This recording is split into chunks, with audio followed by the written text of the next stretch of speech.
Saludos, muy buenas tardes tengan todos muchachos, sean bienvenidos a su curso de Arquitectura del Computador. Mi nombre es Luis Enrique Rivas Carvajal, voy a ser su docente designado para esta cátedra.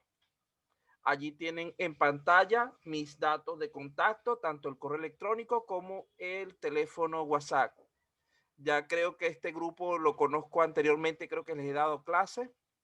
No me recuerdo bien, creo que de administración de base de datos, si no me equivoco. De todas maneras, sean todos muy bienvenidos. Vamos a tratar de comenzar con lo que es el trabajo del día.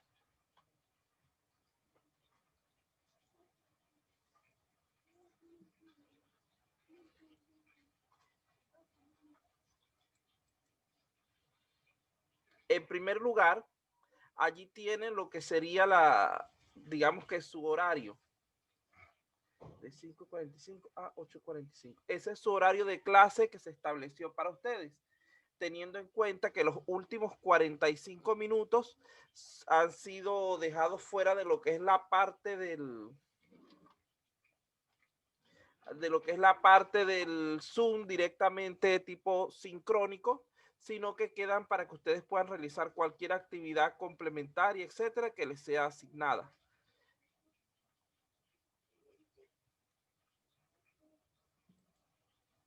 Vamos a recordarles algunas recomendaciones importantes acerca de lo que sería su trabajo durante estas clases.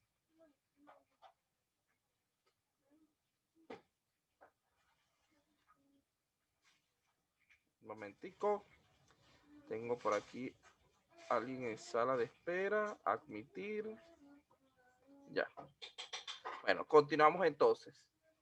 De todas maneras, no se preocupen mucho que todos estamos adaptándonos un poco a lo que es el método, ya que el cambio de la parte presencial a medios virtuales ha ido haciendo, forzando que nos vayamos acostumbrando a lo que estamos trabajando ahora en estos nuevos sistemas.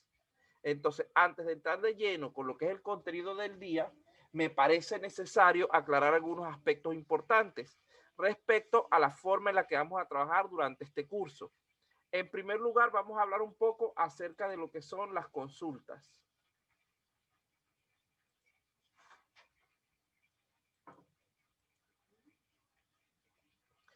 Allí tienen los medios que tenemos disponibles para nuestro trabajo en forma virtual.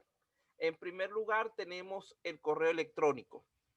Vamos a utilizar el correo electrónico solo para el envío de tareas terminadas, para evitarnos lo que es digamos que complicaciones con este trabajo.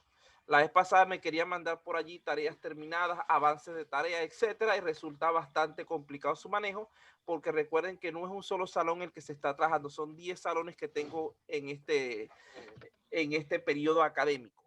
Entonces, recordándoles también que cuando vayan a enviar cualquier tipo de tarea al correo, el asunto para su curso es ARQ, de Arquitectura del Computador, guión el número de la actividad, guión sus apellidos y nombres.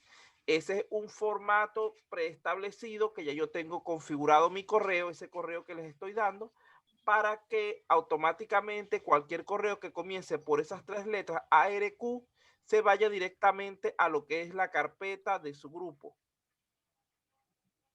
Y así poder tener un mayor control de lo que ustedes están trabajando.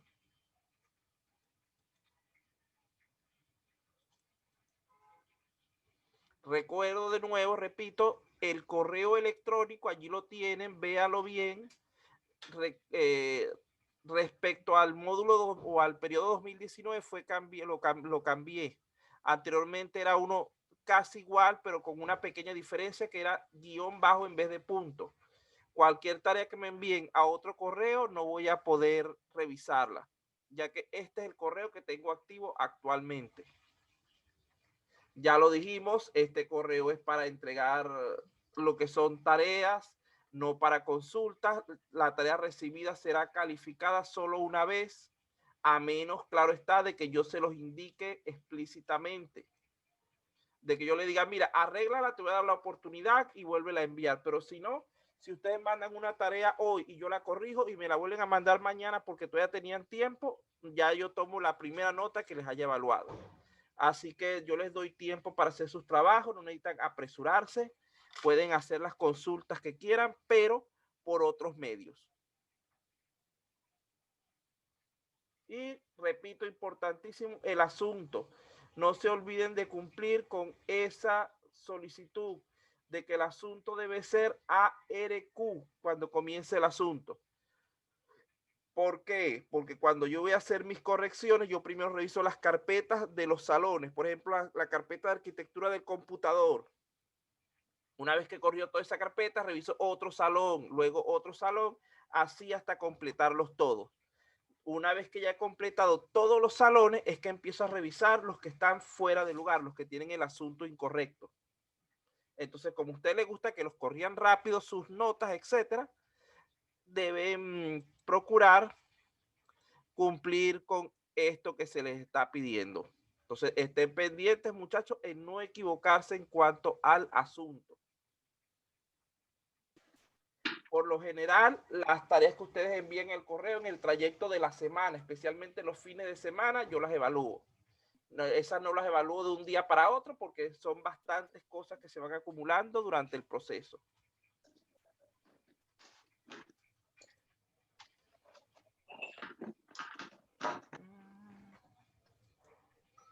Continuamos entonces con lo que es el siguiente elemento. Allí tienen también, que ya se los había presentado, lo que es mi número de WhatsApp. Lo deben usar correctamente. Fíjense que tienen varias formas en las que pueden comunicarse a través de ese número. La primera y la más correcta es a través de texto y mensajes tipo fotos. Ya que generalmente yo estoy bastante ocupado durante el día y no tengo tiempo de oír lo que son la parte de audios. Los audios reduzcanlos al mínimo solamente cuando yo se los pida para explicar algo muy puntual que no lo haya atendido en forma de texto o de imagen. Pero del resto les agradezco que las consultas las hagan a través de un mensajito de texto que en cuanto yo lo vea yo lo contesto. Pero el audio no es así. El audio yo tengo que estar en un lugar adecuado donde yo pueda escuchar con calma lo que ustedes están diciendo. Por lo general las consultas por medio de WhatsApp yo las contesto el mismo día.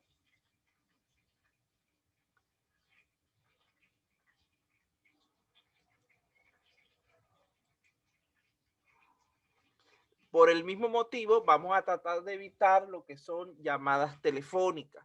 Las llamadas telefónicas vamos a dejarlas solamente para estrictos casos de emergencia y dentro de un horario adecuado. No me llamen durante horas de clase porque lo que voy a hacer es que voy a colgar la llamada, ya que no podemos interrumpir el trabajo de otros alumnos para contestar llamadas de teléfono con consultas de cualquier salón que no corresponda.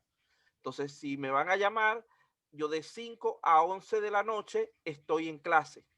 Entonces, en ese horario no me pueden llamar. Pueden, en caso de que sea necesario y que me avisan primero por mensaje de texto, profesor, ¿puedo llamarlo? Sí, llama. Eso sería entre las 10 de la mañana y las 4 de la tarde. Por favor, les agradezco respetar eso porque tampoco me gustan las llamadas de madrugada. Hubo alguien que en cierto momento me llamó inclusive a la 1:30, 2 de la mañana para hacer una consulta. Entonces, eso no es adecuado porque todos tenemos derecho a descansar un poco después de un largo día de trabajo.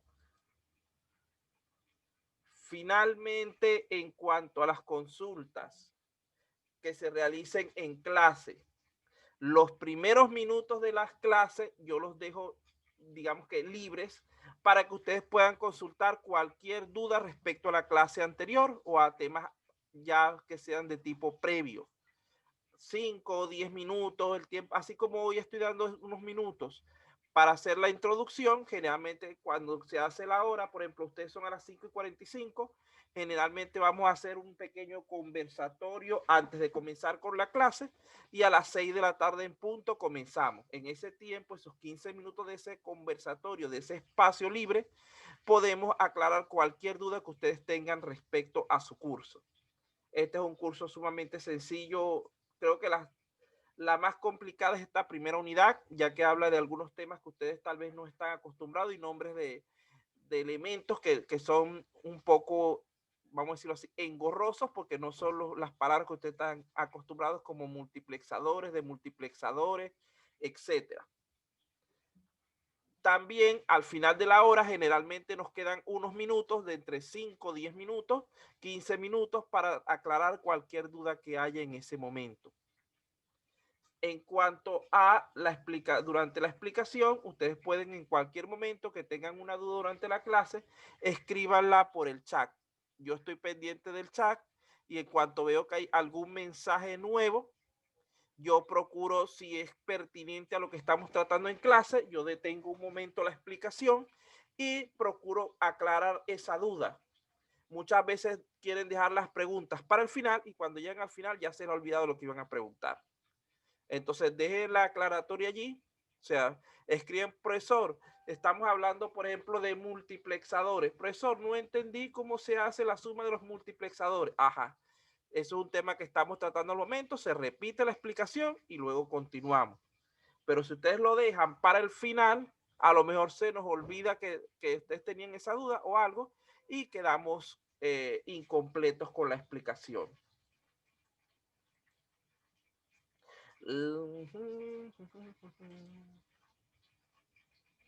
Deben tratar durante la clase de enfocarse en el tema específico que se está explicando ese día. Recuerden que en medio de la clase, por lo general, dejo unos 5 minutos de descanso para que se estiren un poco, porque yo sé que estar sentados 3 horas ante una charla, como que el cuerpo se entume un poco, hay que beber un poco de agua, usar los servicios, etcétera. Y en esos 5 minutos también pueden hacer cualquier consulta del tema del día que ustedes consideren necesaria. En cuanto termine el descanso, se contestan las preguntas, ustedes dejan su pregunta puesta y continuamos con lo que es la clase. Por favor, vamos a tratar de no mezclar las cosas. Vamos a tratar de trabajar de manera ordenada para no tener ningún tipo de problema o conflicto con nuestras clases. Por otro lado, a partir del mes de agosto aproximadamente, estoy implementando varias herramientas adicionales para complementar la información que ustedes tienen del curso. Me parecieron que son elementos bastante útiles para ustedes poder trabajar con mayor comodidad. Entre ellas tenemos un canal YouTube, ese no es el link propiamente, solo lo pegué como, digamos que para llenar el espacio allí. Al final de lo que es la introducción les voy a dar esos links correspondientes.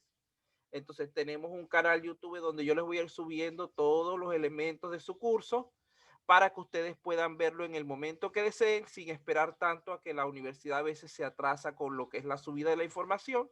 Ustedes saben que ellos están bastante, vamos a decir, ocupados, sobre todo en estos primeros días de clase. Y, por ejemplo, la clase de esta semana lo más probable es que la monten dentro de 15 días, dentro de 10 días, cuando ya estén un poco más suave el trabajo. Y entonces, como ustedes necesitan tener su información a la mano, yo las estoy subiendo la información de clase a un canal YouTube particular. Al final les voy a dar esos links, les agradezco que traten de suscribirse para que cuando vaya subiéndose la información ustedes se percaten y puedan ir aprovechándola, ya que si nadie aprovecha la información, ¿de qué vale hacer el trabajo de subirla? Yo estoy haciendo un esfuerzo, espero que ustedes por lo menos tomen el esfuerzo de revisar dichos contenidos.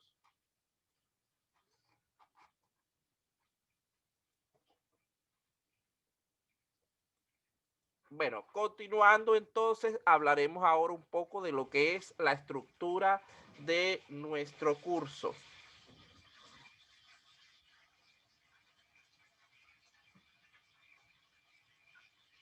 Como ya ustedes saben, en esta ocasión ya no estamos trabajando en forma modular, sino que estamos trabajando como se hacía cuando teníamos el sistema presencial. Es decir, el curso tiene una duración de 16 semanas, donde ustedes van a ver una clase semanal para completar la cantidad de horas exigidas por lo que es la SUNEDU y los entes gubernamentales. Ustedes en este caso, cada 4 semanas van a tener una evaluación que hay que reflejar en el SIGA. Por lo general, yo estas evaluaciones no hago, cuando se me permite así, no hago un examen teórico, ya que estamos en cuestiones virtuales, no hago un examen teórico completo, sino que voy mandando pequeñas actividades para que ustedes las vayan haciendo y completando con eso las notas de su evaluación.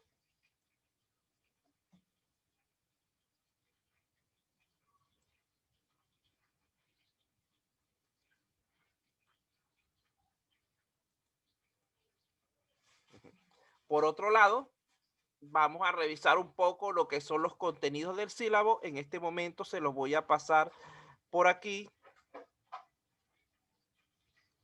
para que ustedes lo tengan a mano.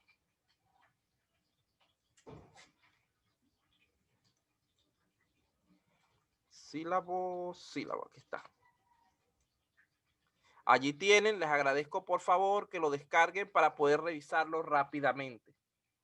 No nos vamos a entretener mucho en esto, esto lo pueden revisar con mucho más calma cuando ya estén en sus casas, y aquí tienen la presentación con la que estamos trabajando en este momento para que la tengan también a mano.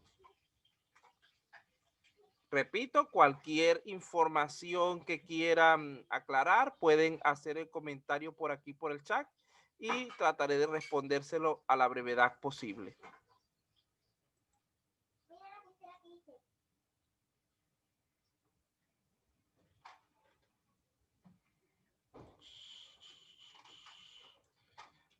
Sí, creo que esto es gente conocida: Capuñay, Bustamante, Obando, Pasos, Canales, Apaza. Sí, este es un cursito que ya yo les había dado clase anteriormente. Bueno, ya les di tiempo para descargar lo que es este par de archivos. Vamos a continuar con la revisión entonces introductoria de este curso. Fíjense que su primera unidad se trata acerca de multiplexores y registros, donde se supone que ustedes deben procurar reconocer e identificar la tecnología básica utilizada en la lógica secuencial. Ahí vamos a hablar de multiplexores, registros y memoria. Pueden verlo con más detalle en el sílabo que ya se les ha sido entregado. Ahí tenemos los temas de la segunda unidad. Vean que ya es un poco más básica, más fácil. Evolución del computador, análisis de los componentes de un PC, tarjeta madre y componentes de la tarjeta madre. Inclusive, en esta primera clase, prácticamente lo que vamos a hablar son de estos temas 2.1 y 2.2, porque resulta indispensable hacer un pequeño recuento de esto antes de entrar en el tema de multiplexores y otros componentes similares.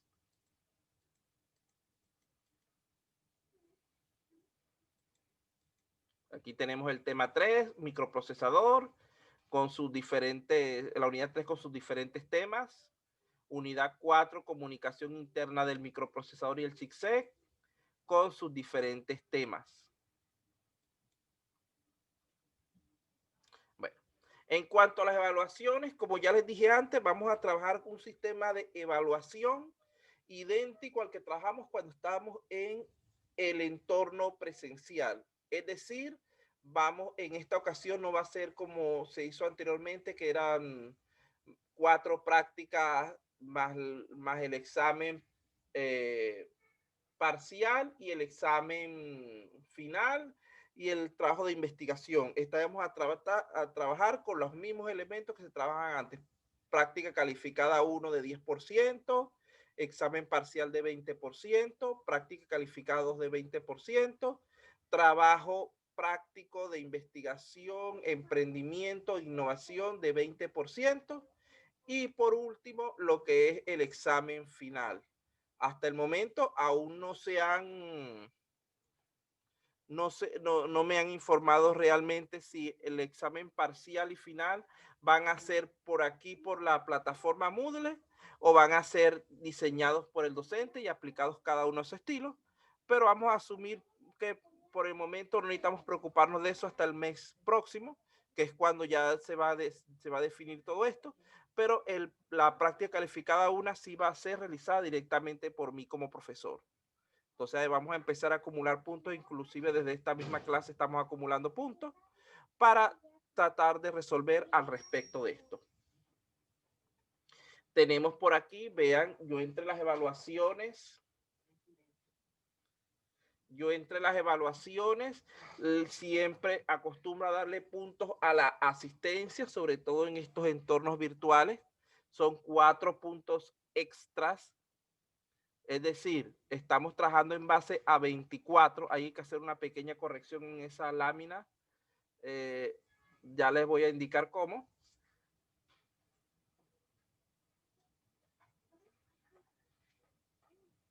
Vamos a hacer un pequeñito arreglo aquí. Ahí está. Ya. Ahí está. Esta es la lámina correcta. Fíjense lo siguiente, la asistencia vale 1 punto cada uno. Vamos a hacer una serie de actividades con valores entre 4 y 8 puntos cada una para hacer los 20 puntos del examen. Y tenemos los 2 puntos extra que siempre acostumbro a colocar cuando ya estamos al final, si alguien los necesita para completar la nota. Como les dije, esos 2 puntos no son obligatorios que yo se los dé a ninguno, sino que en base al trabajo, al avance que hayan hecho, se ve si se lo merecen o no, si les faltó algún elemento.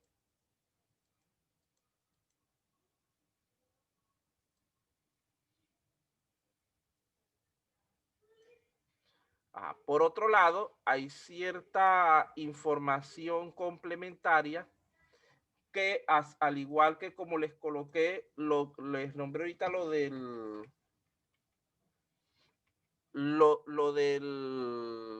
grupo, lo del canal en YouTube. Aparte de eso, estoy creando un Google Drive donde van a conseguir información respecto a su curso. Allí tienen los datos de este elemento.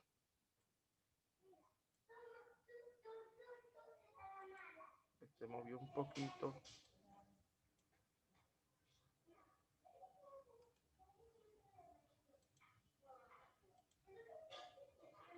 Bueno, ahí está. De todas maneras, ya se los voy a pasar también aquí al grupo para que lo tengan y para que hagan la prueba a ver si funciona correctamente los links para evitarnos cualquier tipo de complicación. Vamos a buscarlo aquí un momento. Google Drive.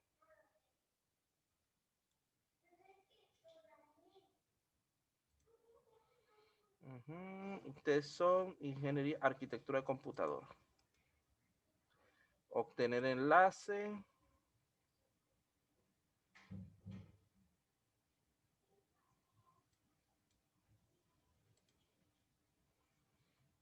Listo. Bueno, le digo obtener enlace. Copiar el enlace. Listo.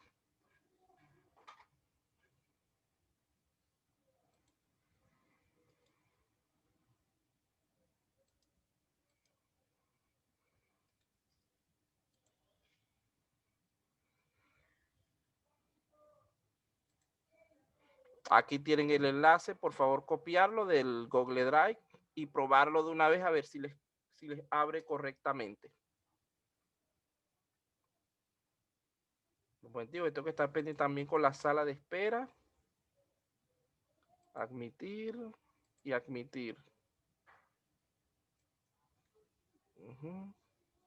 Ajá, otra cosita importante ahora que acabo de fijarme. Les agradezco a todos para efectos de asistencia, de evaluación, etcétera, en esta plataforma. Necesito que se identifiquen primero con los apellidos y después con los nombres. No nombre y apellido como estoy viendo aquí. Por ejemplo, en mi caso, yo voy a cambiarlo porque es sumamente fácil. Le dan donde está su nombre, en donde dice participante y le dan renombrar. Y allí colocan el nombre como lo quieran poner. Por ejemplo, en mi caso dice Luis Enrique Rivas Carvajal y debo cambiarlo para que esté correcto a Rivas Carvajal Luis Enrique. Vamos a identificarnos correctamente porque es problemático para cuando hay que subir la asistencia y demás si ustedes han colocado esos datos de manera incorrecta. Les agradezco a todos en este momento que arreglen sus nombres para que estén acorde a este requerimiento. Vamos a darle un minutico para ver quién. Ajá. Canales ya arregló. Díaz Ventosilla todavía no ha arreglado su nombre. Apasa tampoco. Capuñay tampoco. Creo que solamente Canales está pendiente de lo que estoy hablando, parece. Málaga también ya arregló su nombre. Solamente ellos dos, los demás, ¿qué pasa? Arreglen su nombre pues para ver que están pendientes de lo que estamos diciendo. Les agradezco que arreglen su nombre en este momento, que quede primero los apellidos y después los nombres. Simplemente deben darle sobre en donde dice participantes y darle sobre su nombre.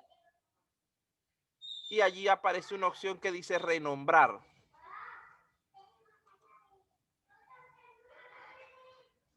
Entonces vamos aquí. Obando ya arregló. Pasos también arregló.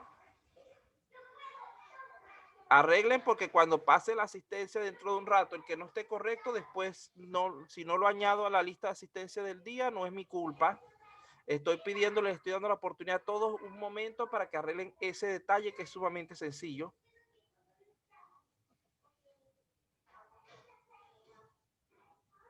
Bueno, 5, 4, 3, 2, 1, 0. Vamos aquí a asumir que ya todos están, ¿cómo se? Que ya todos están dormidos, porque realmente solamente pocas personas arreglaron sus nombres. Ajá.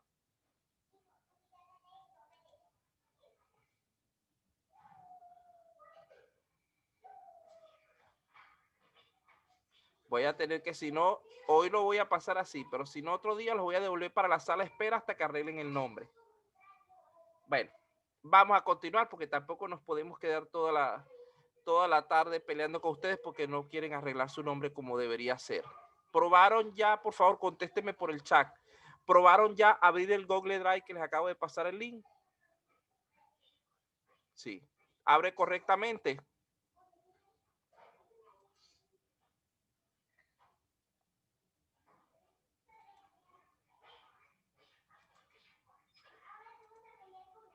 Ajá, muy bien.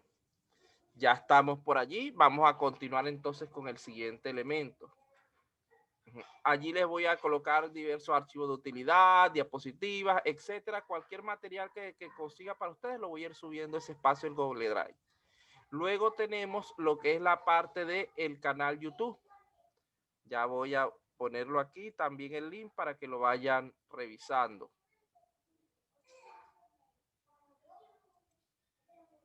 Ustedes son arquitectura.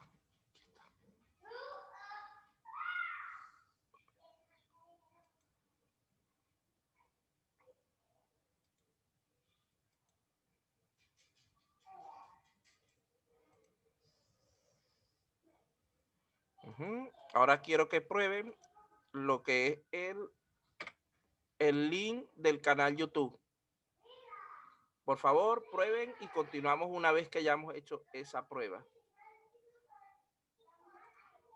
Esos son los dos elementos por el día de hoy que les estoy dando para que vayan. De todas maneras, se les agradece que se unan a eso, se suscriban a ese canal para que en cuanto yo suba los videos, ya ustedes los tengan disponibles. Ajá, les abrió correctamente. Bien, continuamos entonces. Voy a asumir, solamente 2 personas contestaron, pero es más que suficiente en este caso.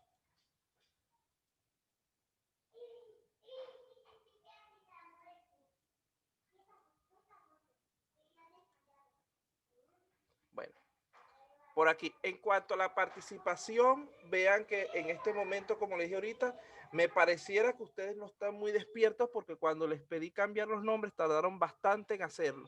Inclusive hay personas que pareciera que no están en clase, sino que dejaron el computador abierto porque aún no han cumplido con el requerimiento que se les está pidiendo. Por ejemplo, tenemos aquí Miguel Ramos y tenemos por aquí otro Paso Ramos Miguel.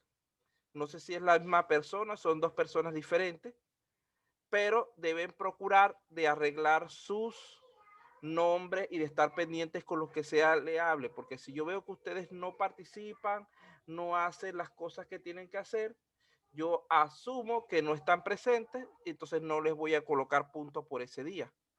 Tanto la presencia de ustedes como su participación activa en las clases es lo que se necesita para poder ganar ese punto extra que les estoy ofreciendo. O sea que no es así como así.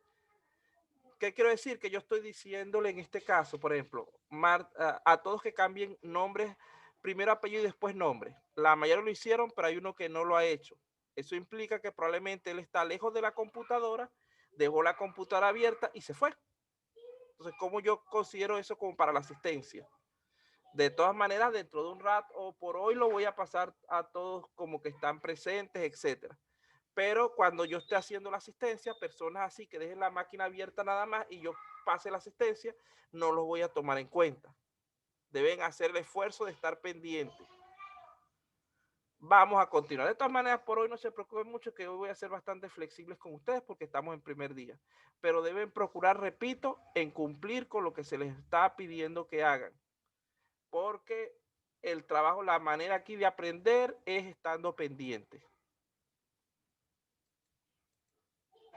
Ahora, cualquier duda, cualquier consulta que tengan acerca de lo que acabamos de hablar, por favor, el que necesita hacer una consulta la puede hacer en este momento. Tienen el tiempo tanto por el chat como hablado. Ya están activados para que puedan reactivar su micrófono el que así lo quiera hacer. ¿Alguien que tenga alguna duda o consulta respecto a esta introducción que estamos realizando?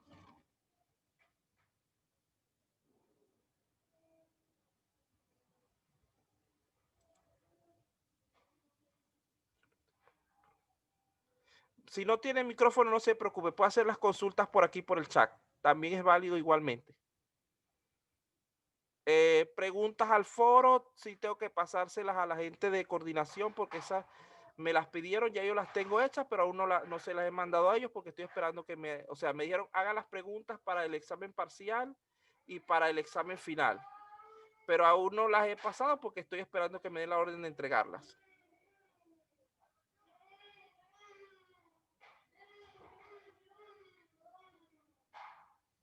¿Algo más? Bueno, creo que no hay dudas por el momento. Podemos entonces continuar.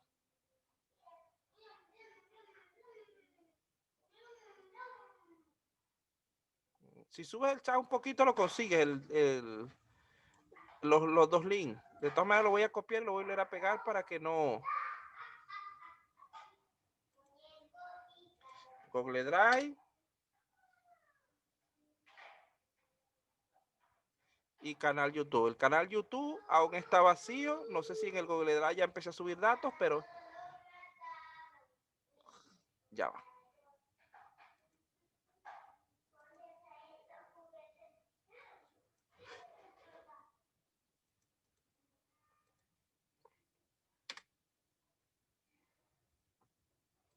Se me mandé uno solo en vez de mandarse a todos. Pero bueno, ya por allí lo tienen.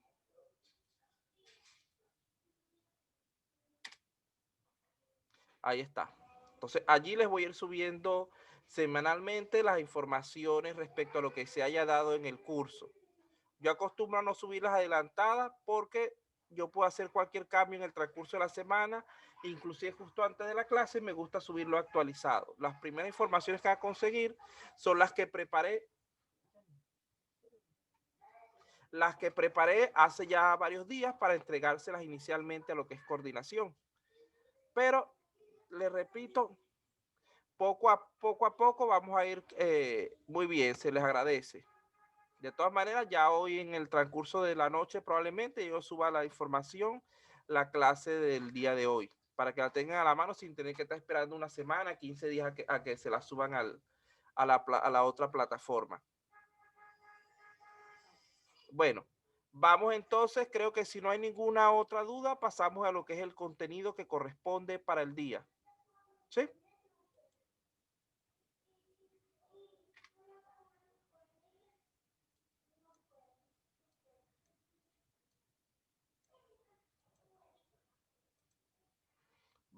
Déjenme cambiar la diapositiva. Ya salimos de la introducción.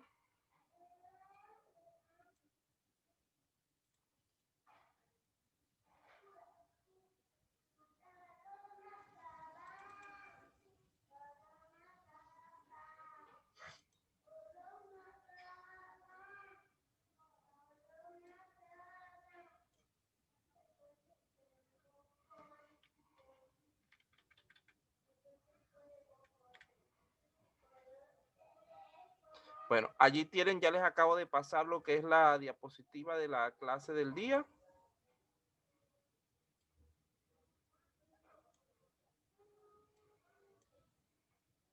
Vamos a comenzar entonces con lo que es el tema que nos ocupa hoy.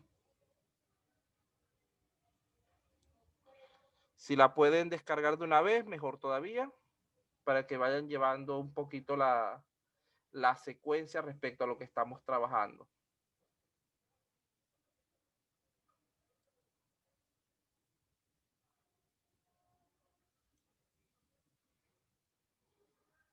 Muy bien. Bueno, ya tuvimos tiempo para ir revisando. Vamos a comenzar entonces. Ya mi nombre ya se los di en la diapositiva anterior.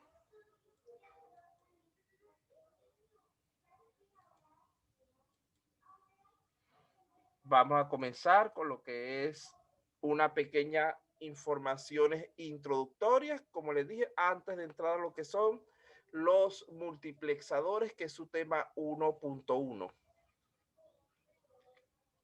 Entonces, como introducción del curso, señor Díaz Ventosilla, lo repito nuevamente, que estoy hace rato diciéndolo, se les agradece a todos colocar primero apellidos y después nombres para efectos de lo que es la asistencia. Entonces, por favor, usted da en la parte de participantes, da clic sobre su nombre y allí le aparece renombrar. Lo cambia y lo coloca correctamente. Por favor, se les agradece eso. Vamos a continuar, muchachos, entonces.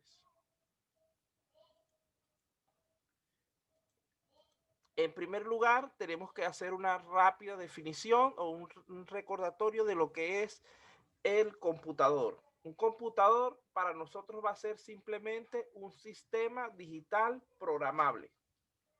Eso es, en pocas palabras, lo que estamos o lo que nosotros llamamos sistema digital o electrónico de tipo programable, que presenta tres características, es decir, que es capaz de recibir datos, a lo que llamaremos entradas, realizar diversas operaciones, que es lo que llamamos procesos, y generar información, que son nuestras salidas.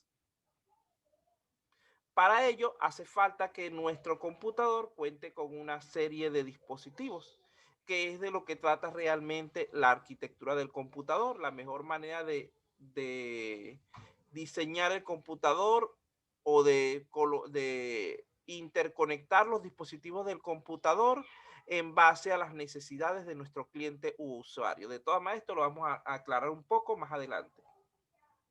Lo que debemos recordar es que el hecho de que el computador sea programable le posibilita para realizar gran diversidad de tareas. Esto lo convierte en una máquina de propósitos generales, a diferencia, por ejemplo, de una calculadora, cuyo único propósito es la realización de ciertas operaciones matemáticas. Es así que, en base a los datos de entrada, el computador puede realizar distintas operaciones y resolver problemas en diversas áreas del quehacer humano, tanto administrativos como científicos, de diseño, de ingeniería, de medicina, de comunicaciones, música, entretenimiento, etcétera. Vean que hoy en día el computador forma parte de prácticamente todas las actividades que realizamos. Nosotros salimos a la calle y no podemos salir sin nuestro pequeño computador personal denominado celular. Hay más de uno que se le olvida las llaves del carro, la cartera, el DNI, pero no se les olvida el celular. ¿Por qué? Porque ya forma parte integral de nuestras vidas. Este es solo un pequeño ejemplo de lo que es la dependencia que tenemos actualmente del computador. Entonces, esto nos lleva a la necesidad de diseñarlos adecuadamente para que puedan cumplir con nuestras necesidades. Recordamos también que el computador está integrado por dos tipos de componentes: los componentes físicos, que son el hardware, y los componentes lógicos, que son el software. La parte del hardware se encarga, es la estructura física que se encarga de dar soporte o servir de plataforma para el resto o para los componentes que vayamos a instalar de tipo tangible, como por ejemplo la tarjeta madre, el teclado, el disco duro, la memoria. Estos son elementos que pertenecen a lo que es el hardware. Por otra parte, el software viene a ser la estructura lógica o intangible que incluye los programas, los datos, la información, el sistema operativo, base de datos, etcétera, y que se encarga de controlar el funcionamiento de nuestro computador. De allí que el diseño del computador De allí que el diseño del computador busca analizar diferentes aspectos relacionados con el mismo. En este curso lo que pretendemos es que ustedes comprendan las nociones fundamentales referidas al diseño tanto conceptual, es decir, al cómo trabaja, y estructural, es decir, a los componentes y sus relaciones de un sistema de cómputo. En en base a lo que son estos tres requerimientos básicos que tenemos aquí, que en un momento los vamos a explicar.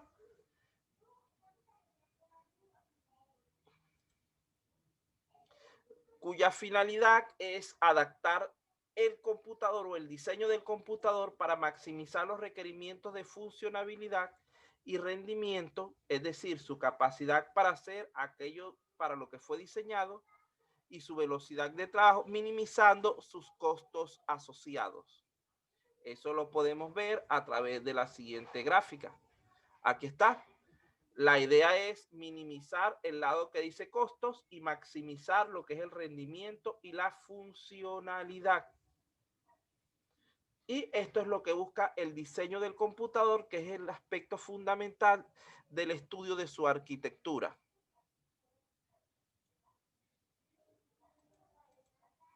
Debemos entender también claramente que lo importante no es tener el equipo más nuevo, el más moderno o el que esté a la moda, sino aquel que se adapte mejor a nuestras necesidades personales o de negocio, logrando el equilibrio entre los tres factores fundamentales mencionados anteriormente. Vamos a ver si están pendientes. ¿Cuáles son los tres factores fundamentales que hay que tomar en cuenta cuando se diseña un computador? Los acabamos de nombrar hace unos segundos. Por favor, en el chat, ¿cuáles son los tres factores fundamentales que hay que tomar en cuenta al diseñar un computador?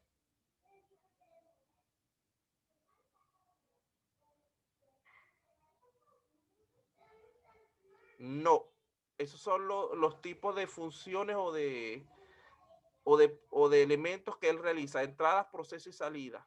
Tampoco están en lo correcto. Procesador, placa y memoria son elementos del hardware. Recibir datos es una de las funciones básicas del computador. Lo acabamos de nombrar ahorita. Hay que cumplir los requerimientos basados en tres factores. Vamos a ver si revisa las diapositivas y se acuerdan.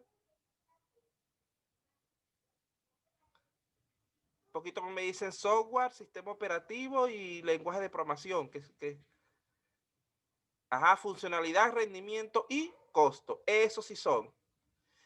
Cuando estamos hablando de arquitectura de computador, debemos estar pendientes de esos tres factores y hay que procurar en todo momento llevar a un equilibrio correcto entre ellos. ¿Por qué? Imaginemos que el computador cumpla plenamente todas las funciones que se quiere que cumplan y que tenga un rendimiento excelente, pero que sea demasiado costoso. Eso no nos va a servir muchas veces para el propósito que queremos. O imaginemos entonces que el computador puede hacer las funciones que queremos y lo estamos armando sumamente económico, pero cuando vamos a ver es demasiado lento. el rendimiento es malo, eso también está mal diseñado. O que es un computador rápido, el costo es aceptable, pero nos falta que cumpla algunas de las funciones que queremos. Entonces, esos tres casos hay que llevar siempre al equilibrio entre esos tres elementos. ¿Por qué? Porque es la única manera de decir que estamos haciendo un diseño adecuado de nuestro sistema de cómputo. Entonces, recuérdense eso. Aquí están. Estos son los tres requerimientos básicos que siempre debemos estar pendientes. Funcionalidad, rendimiento y costo. Hay muchas personas que se basan mucho en costo y terminan con un equipo deficiente a sus necesidades porque no están pendientes sino del precio. Hay otras personas que lo que están es pendiente del rendimiento y quedan empeñadas, como dicen por ahí, con un equipo demasiado costoso y que al final de cuentas es mucho más de lo que ellos necesitaban. Ejemplo claro de esto, los celulares. Los celulares hay personas que lo compran muchas veces por la moda. No, el celular más moderno, el último modelo que salió, etcétera. Y resulta ser que utilizaban las mismas funciones que están utilizando con su modelo viejo. Y están comprando un celular en 2, 3, 5 mil soles, pudiendo haber mantenido todavía su modelo viejo porque ellos no van a hacer nada diferente. Uno debe adaptar las características del equipo a lo que realmente queremos hacer. O queremos, no, más bien la palabra no sería lo que queremos, porque uno siempre quiere todo, quiere a lo que necesitamos hacer. Ahora sí, habiendo hecho este resumen, si tienen alguna duda al respecto, por favor aprovechen para consultarla. Habiendo hecho este pequeño resumen de conceptos relacionados, vamos a pasar a lo que es la parte de analizar la arquitectura de un computador. ¿Alguien tiene una pregunta respecto a lo que ya hemos hablado?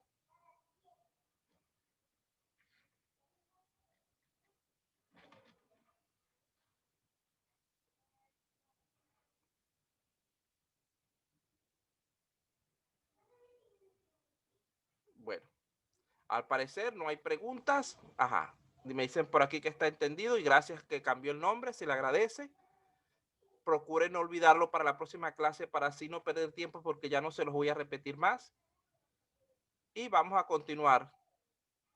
Sí, esa estructura es general para cualquier computadora porque realmente nosotros lo que vamos a hacer es diseñar o definir qué tipo de computador es el que es más adecuado para el uso que va a darle esa persona, ese cliente que nos está pidiendo. Imaginemos que en una escuela ustedes sean los encargados de la parte de sistemas de un colegio y entonces le digan, mira, vamos a implementar un laboratorio de computación. En el laboratorio tenemos que decidir qué es lo que vamos a colocar realmente. Entonces ustedes en base, ya estos son otros elementos que también hay que tomar en cuenta, pero en base, por ejemplo, al espacio que tienen, van a analizar, mira, aquí está en este laboratorio, se pueden colocar tantos equipos para el uso que se les va a dar. El equipo mínimo que se debería implementar es este. El equipo recomendado sería este. De ahí en adelante, ya la parte de administrativa del colegio dice, mira, aquí está el equipo mínimo, me cuesta, por decir un número, 1,000 soles cada uno de acuerdo al presupuesto que me está sacando el ingeniero que me está encargando del trabajo. Pero el equipo recomendado, que él me dice que tiene muchas más características, me cuesta 200 soles más. Probablemente la institución terminaría comprando el recomendado porque su rendimiento, su durabilidad de trabajo va a ser mucho mayor. Entonces ahí ustedes miran, conviene equipo de escritorio, conviene equipos tipo tower, tipo de stock, equipos usados, equipos no, todo ese tipo de cosas la va a analizar el ingeniero para decidir qué es lo que le va a recomendar él realmente a la empresa. Porque repito, por ejemplo en Venezuela lo que eran las agencias de lotería usaban equipos sumamente viejos porque ellos lo único que necesitaban era un software de tipo MS2 y conectarlo a internet. Entonces, para evitarse que las personas encargadas, por ejemplo, se estuvieran metiendo en Facebook, etcétera, colocaban un equipo viejo que solamente tuviera su sistema operativo MS2 con su programita de lotería y que eso se comunicara directamente con su servidor donde ellos estaban. Después decidieron cambiarlo por equipos más nuevos, equipos con Windows, etcétera, pero ahí tuvieron muchos más conflictos que los que tenían anteriormente, porque al ponerle un equipo más nuevo, más potente a la persona para tratar de mejorar el rendimiento lo que hizo más bien en ese caso fue disminuir, porque las personas, los encargados de atender el sitio, lo que estaban eran metidos en el Facebook, navegando, viendo videos, etcétera, agarrando virus, y entonces era mucho más frecuente las fallas. Entonces, todo este tipo de elementos hay que tomarlos en cuenta.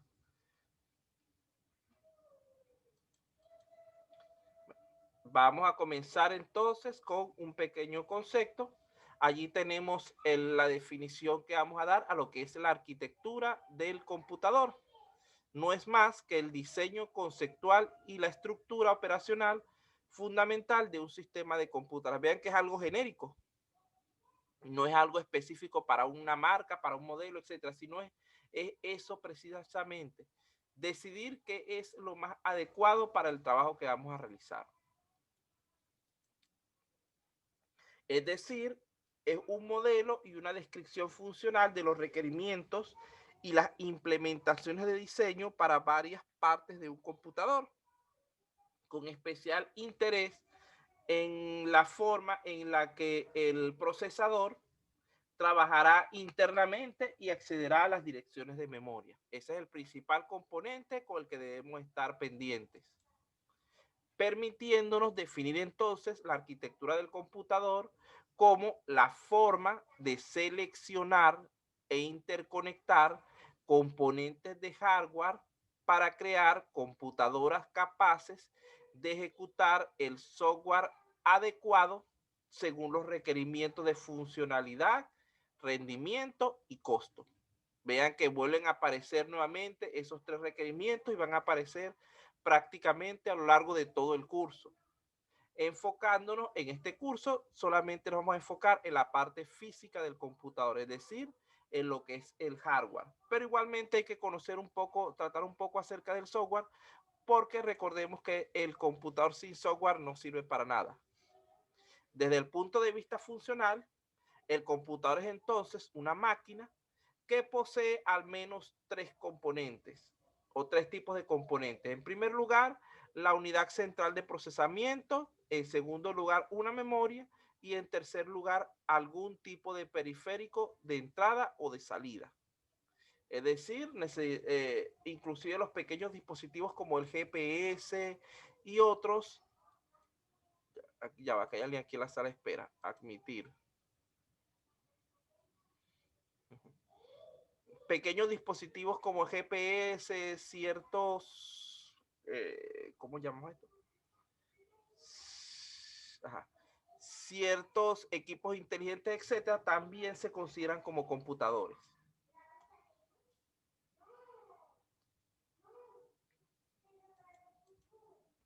Es así como el computador, ya ustedes saben, recibe datos, los procesa y genera información valiosa para la persona, que luego puede ser interpretada, almacenada, transmitida a otra máquina o dispositivo o sencillamente también impresa. Todo ello a criterio de un operador o usuario y bajo el control de un programa que a su vez es supervisado por el sistema operativo. Vean que no podemos nunca desfasar completamente la parte lógica de la parte física, porque es como una persona, imagínense una persona con muerte cerebral.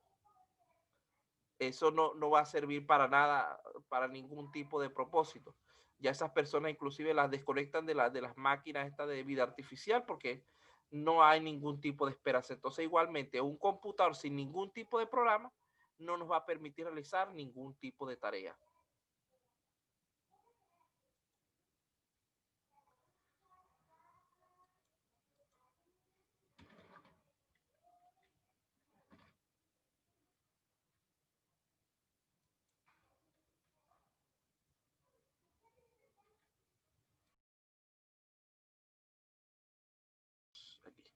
Bueno, muchachos, continuamos entonces. Vamos a seguir en cuanto a lo que pregunta aquí. Mi número de teléfono es el mismo del ciclo pasado. Yo les di clase y a ustedes me recuerdo de la mayoría de los nombres que están por aquí presentes. Ustedes los deben tener por allí disponibles. De todas maneras, está en la primera diapositiva, diapositiva de cada presentación y está varias veces en la diapositiva de introducción que les pasé ya. En cuanto al grupo de WhatsApp, ustedes se encargan. ¿Quién es el delegado de este grupo? ¿Quién es el delegado de este grupo, por favor?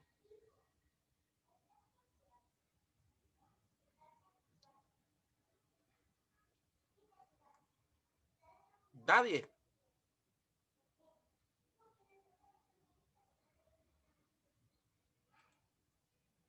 Esperemos que sea el que está entrando ahorita, que sea el delegado, porque los delegados siempre llegan un poquito tarde. Bueno, deben ponerse de acuerdo en cuanto a eso para ver quién es el delegado de su grupo, porque es alguien que es necesario por aquí para el trabajo, para la mayor fluidez de la comunicación. De todas formas, repito, yo la información toda la voy a colgar en ese Google Drive y los videos en el canal de YouTube que ya les he pasado anteriormente. Seguimos entonces. Esta imagen que tienen aquí es lo básico en cuanto a la parte de arquitectura del computador. Deben recordar eso. La parte de diseño conceptual está relacionado mayormente con la parte lógica del computador, es decir, con el software.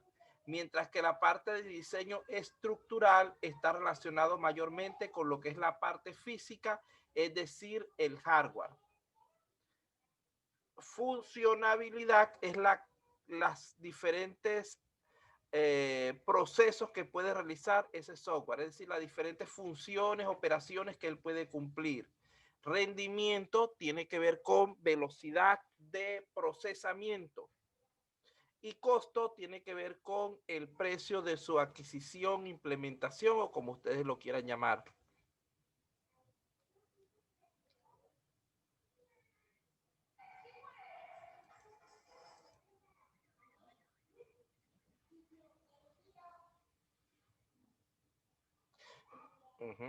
Ajá, una cosa importante en cuanto a estos elementos es que la parte del costo está también relacionado con lo que es los tipos de conexión. Recordemos que las diferentes empresas tienen diferentes modelos de conexión y esto también implica una variación en los costos por cuestiones de compatibilidad.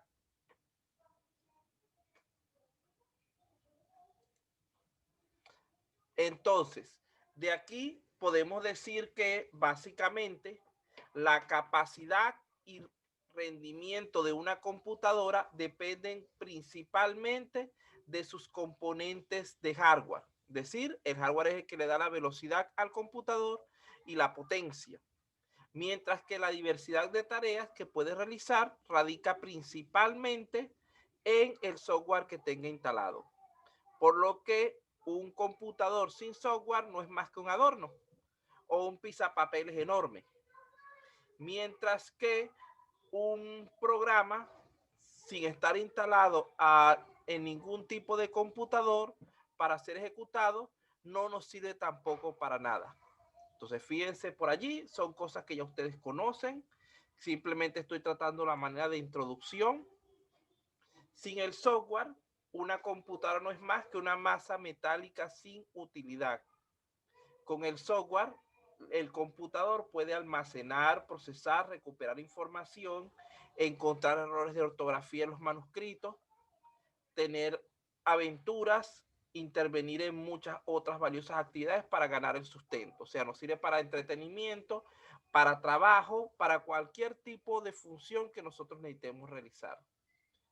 El software para computadoras puede clasificarse en general en dos grupos, lo que son programas de sistema que controlan las operaciones del equipo en sí y lo que son los programas de aplicación, los cuales resuelven problemas para los usuarios. El programa fundamental de todo sistema de cómputo es el sistema operativo, el cual controla todos los recursos del computador y proporciona la base sobre la cual pueden escribirse los demás programas de aplicación. En el origen del computador, los sistemas operativos no existían y la introducción de un programa para ser ejecutado se convertía en un increíble esfuerzo que solo podía ser llevado a cabo por muy pocos expertos. Esto hacía inicialmente que las computadoras fueran muy complicadas de usar y que se requiriera tener altos conocimientos técnicos para operarlas. Era tan complejo su manejo que en algunos casos el resultado llegaba a ser simplemente desastroso. Allí entramos a lo que son, en pocas palabras, de todas maneras esto lo vamos a ver más adelante en más detalle, las generaciones del computador.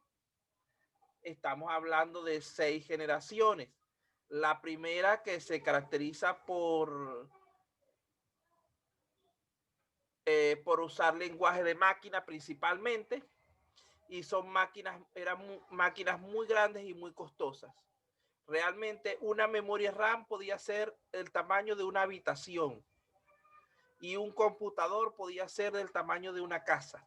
Imagínense la dificultad que tenía eso para uso y la cero portabilidad que tenía. En la segunda generación, los computadores se reducen de tamaño y precio, pero aumentan en velocidad y capacidad de almacenamiento. Tienen, en este caso, las primeras usaban bulbos, válvulas de vacío, y esta segunda usan ya transistores. Y empiezan a aparecer lo que son los lenguajes de programación de alto nivel. La tercera generación, en este caso las computadoras eran, como decir, del tamaño de un escritorio. Podría más o menos verse un computador. Estábamos hablando primero del tamaño de una casa o de una habitación grande y ahora estamos hablando de algo del tamaño de un escritorio. Vean la comparación y la reducción del tamaño. En la tercera generación se empiezan a usar lo que son circuitos integrados. Los lenguajes de control empiezan a aparecer, lo que es los sistemas operativos. Y allí los computadores vuelven a reducir su tamaño para quedar del tamaño más o menos que nosotros conocemos actualmente, del computador de escritorio. Sus costos resultan menores, o sea, son más económicas en cuanto a precio, comienzan a producirse en masa y son más fáciles, más ágiles, más veloces en cuanto es lo que es el tratamiento de la información. En la cuarta generación aparece lo que es el microprocesador. Este es uno de los mayores cambios que llevaron a la popularización del computador o a su difusión. Ese junto con los sistemas operativos. Las computadoras se convierten entonces en mucho más pequeñas, mucho más baratas, accesibles al público y pasan a considerarse como computadores personales. De todas maneras, repito, este tema de generación de la computadora pertenece a la unidad 2, donde se va a detallar más, pero en este momento hace falta tener ciertas ideas, ciertas nociones. En la quinta generación aparecen sistemas operativos ya más visuales, más rápidos, más eficaces. Son máquinas ya muy veloces en el manejo y procesamiento de la información y se vuelven más comerciales y más prácticas, más portables. La sexta generación, estamos hablando de una generación de portabilidad, donde ya los equipos han reducido considerablemente su tamaño y tienen muchísima más potencia. Inclusive estamos incluyendo en esta parte a lo que son los laptops, etcétera. Ya se habla de una séptima generación, pero aún en este curso no la vamos a incluir como contenido. Vamos a quedar ahí hasta la sexta generación.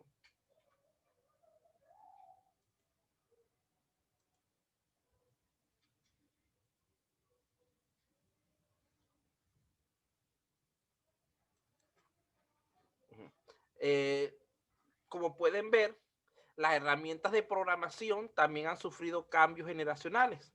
Los lenguajes de máquinas binarios que se utilizaban inicialmente dieron paso progresivamente a lenguajes de programación de alto nivel, capaces de apoyar cada vez mejor al hombre en el proceso de razonamiento para la resolución de problemas.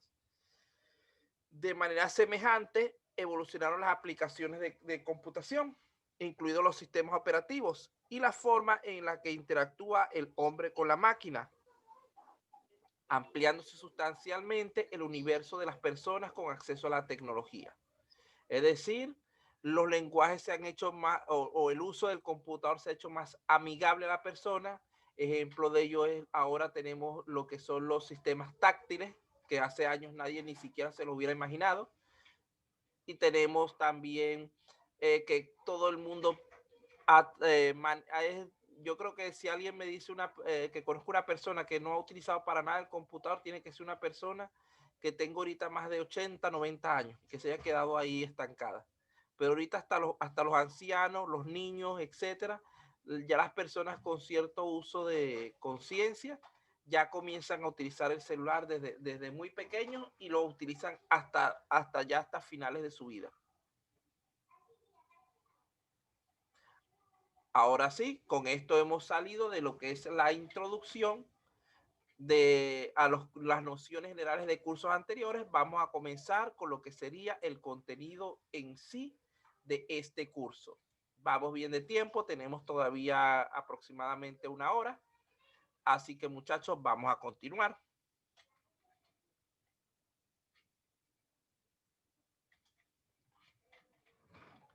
Entonces, fíjense, nuestra primera unidad del curso de arquitectura de computador se llama multiplexores y registro. Nuestro primer tema, que es el que corresponde el día de hoy, si no lo terminamos no importa, porque el segundo es prácticamente lo mismo y podemos engranarlos. Nuestro segundo tema es de multiplexores. El tercer tema son registros. Registros, estamos hablando de registros del procesador, registros internos de la computadora. Y finalmente el cuarto tema de esta primera unidad es memoria. Estos son los temas que se abarcarían en lo que es nuestra práctica calificada número 1.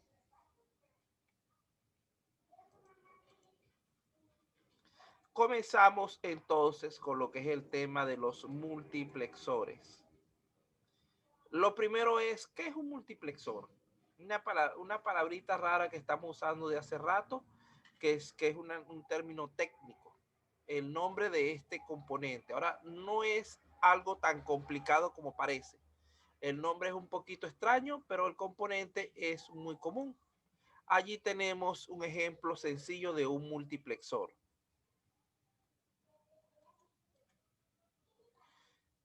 ¿Quién podría dar una idea de qué es lo que ven en esa imagen? ¿A qué nos referimos cuando hablamos de un multiplexor?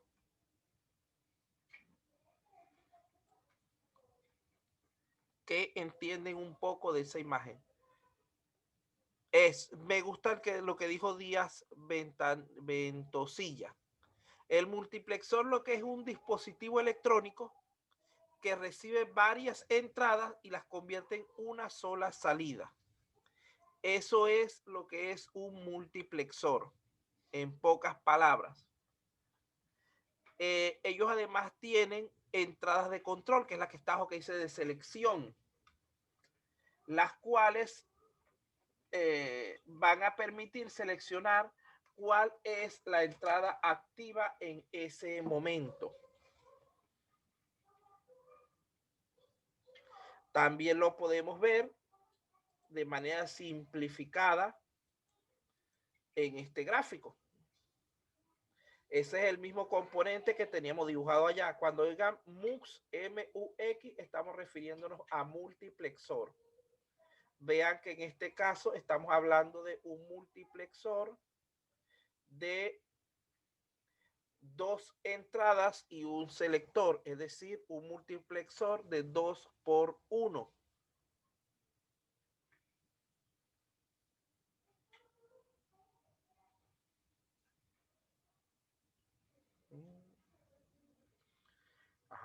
Fíjense en pocas palabras cómo trabajan estos multiplexores. La parte de abajo tenemos un selector. ¿Qué es lo que hace ese selector?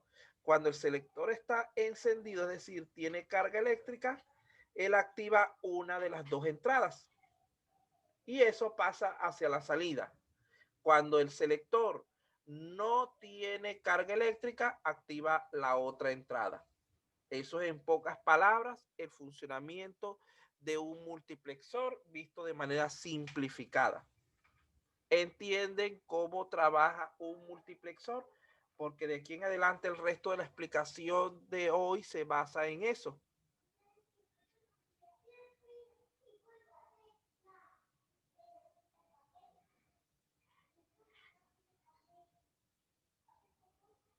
¿Alguna duda acerca del funcionamiento? Repito, el multiplexor conceptualmente es un dispositivo que recibe varias entradas y genera una sola salida.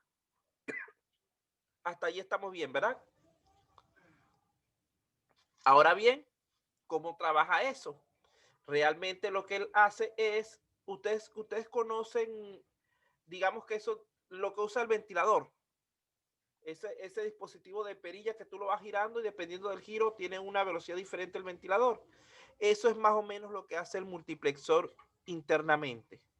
Él lo que hace es que va seleccionando cuál es digamos que cuál es la entrada que voy a activar en ese momento. Y eso lo hace a través de una señal de selección que es la que tenemos en la parte de abajo.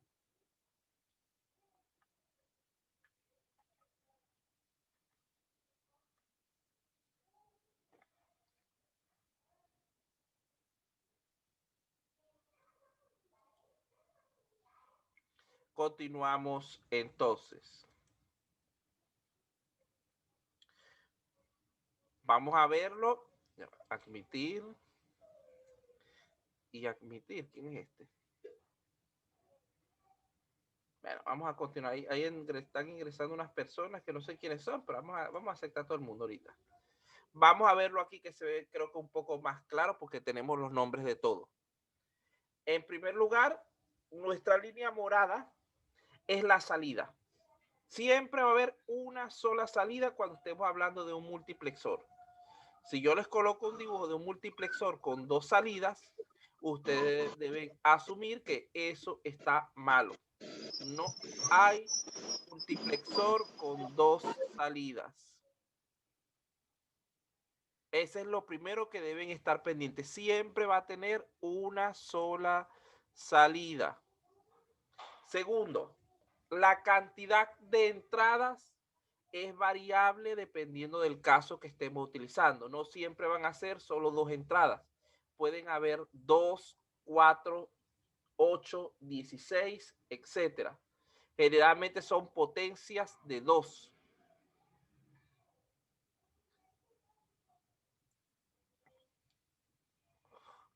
Bien, continuamos entonces. En este caso, ¿qué potencia de 2 es la que representa esa cantidad de entradas que tenemos allí? 2 a la 1. Por lo tanto, ¿cuántos selectores debería tener el sistema? Debería tener un solo selector, porque cuando está en 0, toma un valor, y cuando está en 1, toma el otro. Vamos a verlo aquí en un caso de ejemplo. Vean el mismo dispositivo. En este caso, A es nuestro selector que está abajo. X1 y X0 son nuestras variables de entrada. Y S es la salida.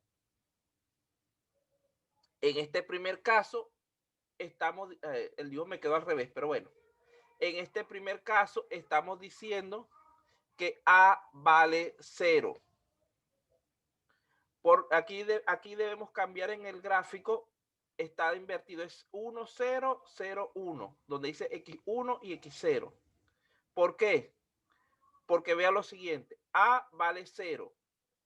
Yo activo en ese caso X0 y la salida va a ser X0, pero si está activo el valor debe ser 1, no 0. Hay que hacer una pequeña corrección ahí que en el dibujo lo coloqué invertido. ¿Entiende la explicación que estoy dando en cuanto a este pequeño rosito que tiene este gráfico? Aló, ¿están allí? Aló, muchachos, ¿están vivos? ¿O ya se desmayaron? Ah, bueno, sí están ahí. Ajá, bueno. Repito por aquí. Fíjense lo siguiente. Debemos estar pendientes con esto de lo siguiente. Vean la tabla que tienen allí. Esto trabaja con tablas verdad. Entonces vamos a ver en esta tabla que está equivocada, pero de todas maneras podemos usarla para la explicación. En este caso, el selector está apagado. Decimos que cuando el selector está apagado, X0 está apagado y la señal que pasa es la de X1. Es decir, que aquí el dibujo debería ser este que está aquí abajo.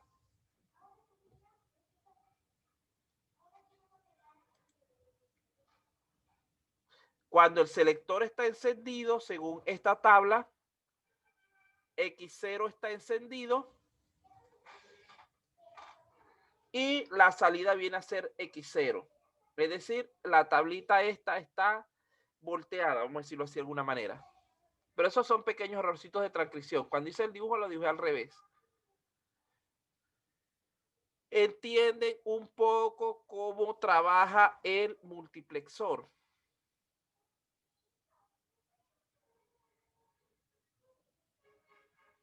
Vamos a pasarlo aquí.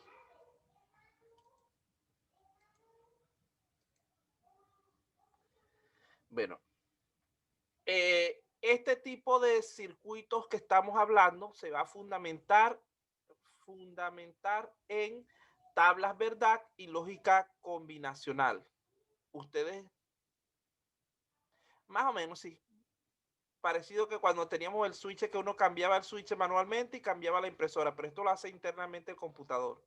Que uno tenía, en vez de usar impresoras en red como ahorita, que uno nada más le pone el software a cada máquina, ya el mismo software se encarga de todo, uno tiene que hacerlo manualmente. Que uno le decía al que está sentado en la impresora, mira, actívame la impresora. Y entonces uno lo cambiaba. Bueno, vean lo siguiente. Esto trabaja con lógica combinacional. ¿Qué significa esto?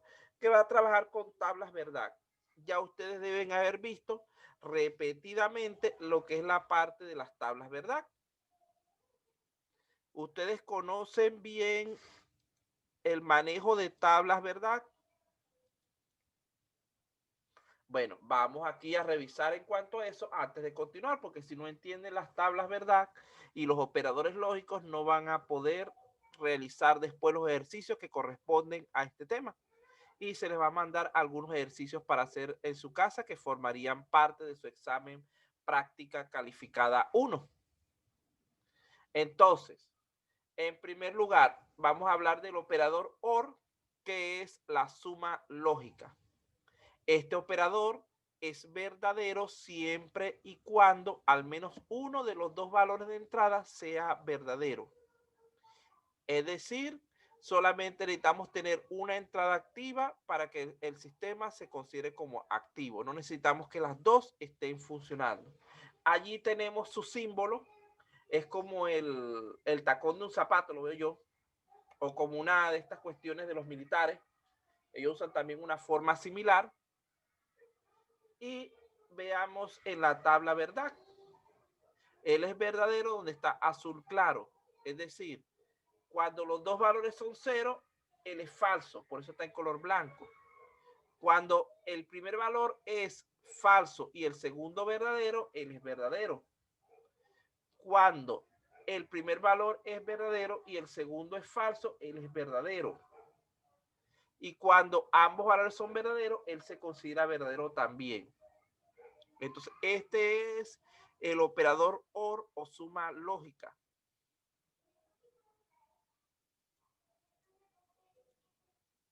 El segundo elemento es el operador AND. Fíjense que este es yo creo que el operador más usado dentro de lo que es los términos de computación. Esta es la multiplicación lógica. Esta tabla verdad nos indica que es solamente verdadero el resultado cuando ambos valores son verdaderos.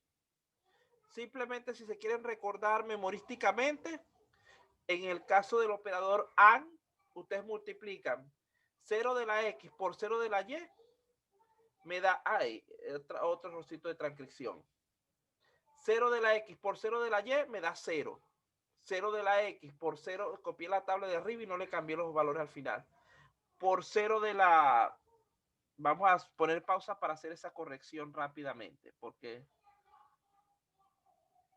Poner en pausa. Pausa grabación. En segundo lugar, puede servir como transmisor multiplexado. Es decir, utilizando una misma línea de conexión, podemos transmitir diferentes datos de distinta procedencia. Y en tercer lugar, como función lógica. En este caso, se utilizan inversores conectados a las entradas 1 y 0 del multiplexor, según nos interese, y se logra diseñar funciones complejas de un modo más compacto que con las puertas lógicas comunes. Esto es algo así, si lo quieren ver una comparación sencilla, es como ustedes saben cuando estamos en programación, uno habla de la instrucción if, es decir, del condicional simple y de la instrucción case. Entonces, el multiplexor sería en este caso algo similar en cuanto a eso, a la función case o switch, la que tiene varias entradas para generar una sola salida.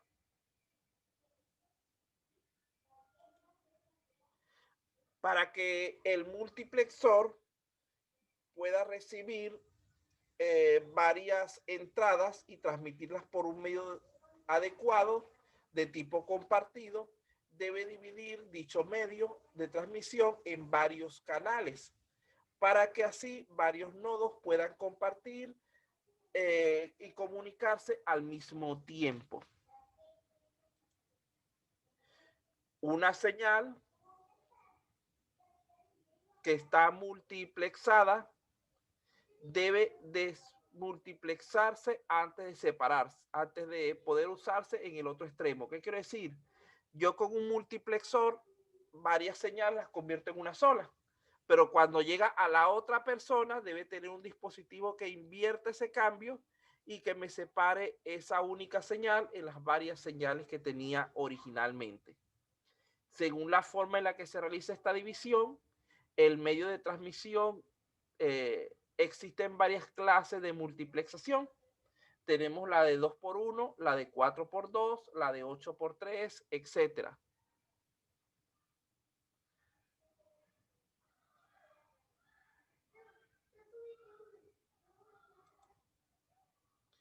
Bueno, resumiendo un poco lo que hemos hablado hasta el momento. En primer lugar, el multiplexor es un circuito lógico combinacional equivalente a un interruptor mecánico giratorio de varias posiciones. Por ejemplo, al sintonizador de una radio antigua.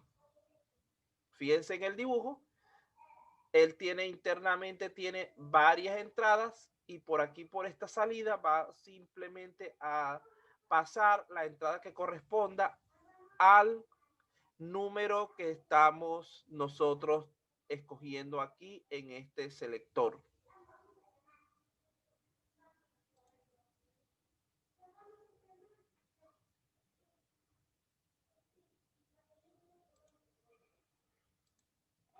En segundo lugar, el multiplexor permite dirigir la información binaria procedente de diversas fuentes a una única línea de salida para ser transmitida a través de ella a un destino común. Vean que en ese ejemplo tenemos 8 entradas diferentes y dependiendo de la combinación que hagamos nosotros en el selector, vamos a tener va a pasar diferentes señales para la salida.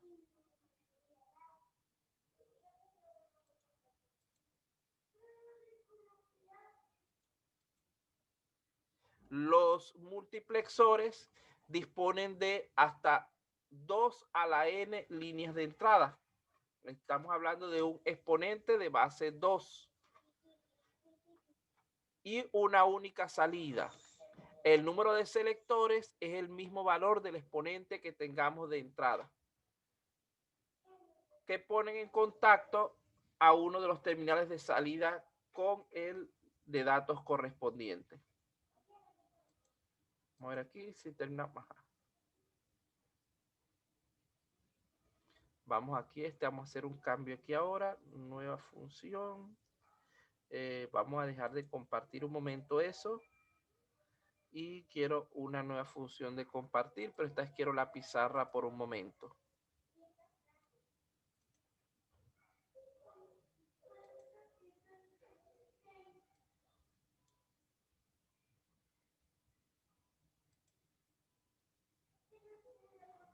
Pantalla home.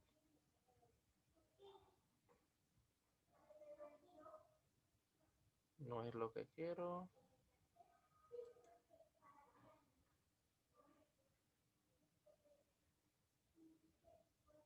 Demos un segundito aquí. ¿Dónde está conectar audio, compartir pantalla? ¿Dónde está la pizarra?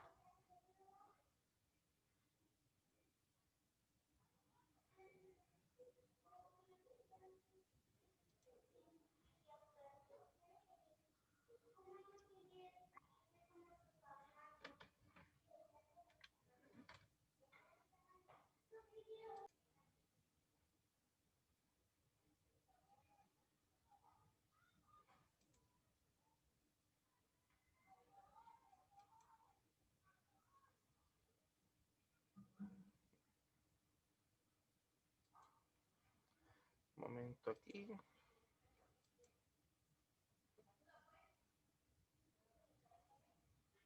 Avanzado, no sé qué.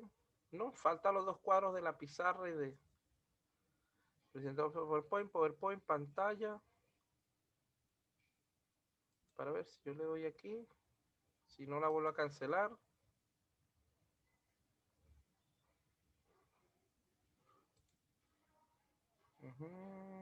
No veo la pizarra por ninguna parte. Bueno, vamos a seguir como estamos porque no puedo, ya hoy solución en cuanto a eso averiguo, porque la función de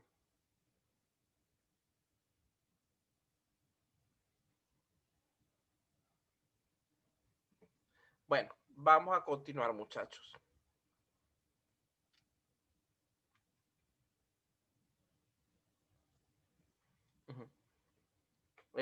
Vean lo siguiente. Aquí tenemos entonces lo que es nuestro multiplexor de 4x2 que teníamos aquí en la tabla. ¿Qué indica esto? Aquí lo que indica es que, por ejemplo, la primera conexión que teníamos allí, ¿cuál era? Decíamos que cuando los dos selectores estaban en 0, se conectaban a lo que es X0. Es decir, hay que trazar una línea de este selector que está aquí en 0, de S1 y del 0 de S2. Vamos a pasarlo de una vez. Ahí están los gráficos. Vean los colores de línea, los coloqué en colores para diferenciarlo. Para que lo quería hacerlo con la pizarra, pero bueno, no se va a poder por el momento. Vamos a seguir así. Vean, aquí está. Se fijan en la tabla que teníamos aquí. Cuando era S1 vale 0, que es esta línea negra, y S2 vale 0.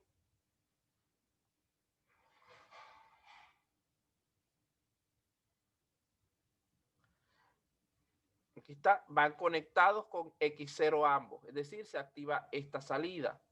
Cuando S1 vale 0 y S2 vale 1, va conectado con la salida X1. Cuando X1 vale 1, S1 vale 1 y S2 vale 1, va conectado con X3 y me faltó conectar en color rojo una que está aquí.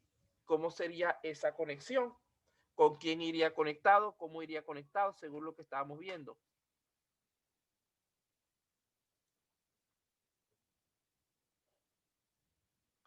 cómo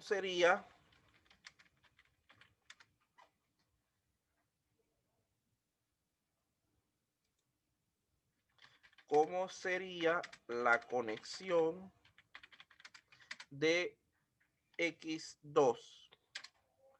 Es decir, cuáles serían los valores de S1 y S2.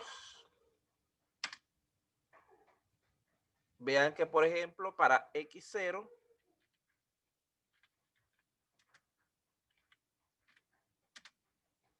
S1 es igual a 0 y S2 es igual a 0. Para X3, S1 es igual a 1 y S2 también es igual a 1. Y para X1, S1 vale 0 y S2 vale 1. ¿Cuáles serían los valores entonces para la conexión para activar X2?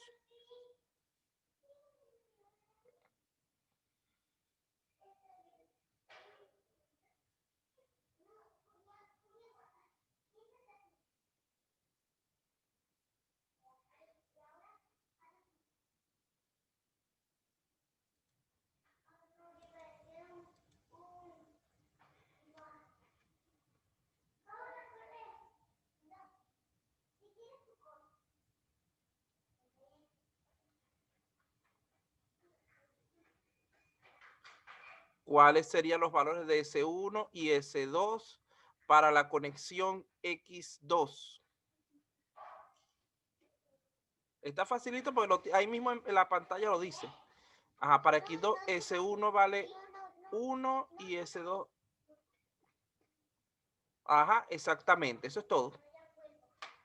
Eso es todo. Si se fija, inclusive eso que está en paréntesis debajo de X0 no se debería colocar. Yo lo coloqué para efectos de la clase, pero deberían, sin ver esos valores que están allí entre paréntesis, poder definir cada una de ellas en base a la tabla valor que se les dio inicialmente. Vamos a continuar entonces. Aquí tenemos un pequeño ejercicio muy similar al que ya hicimos. Dice, implementar una tabla verdad para un multiplexor de 2 entradas de selección llamadas A y B, donde A es la entrada de menor peso y tiene 4 entradas de datos, X0 hasta X3, tal como se muestra en esa figura.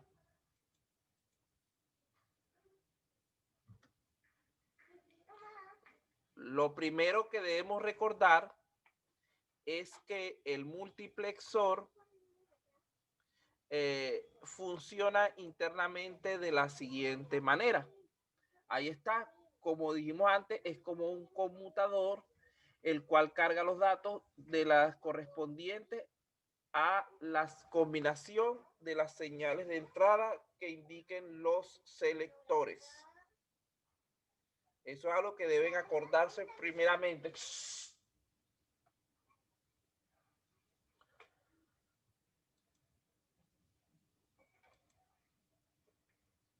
Luego de allí, lo siguiente que hacemos es implementar la tabla verdad.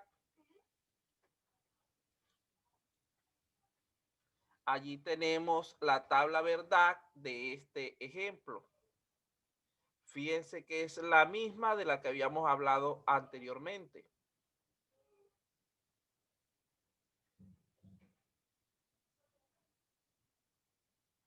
Aquí vamos a llamar A es S1.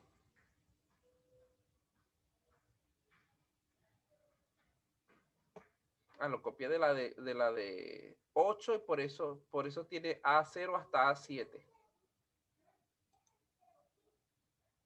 Aquí está, es el mismo sistema que estábamos planteando ahorita.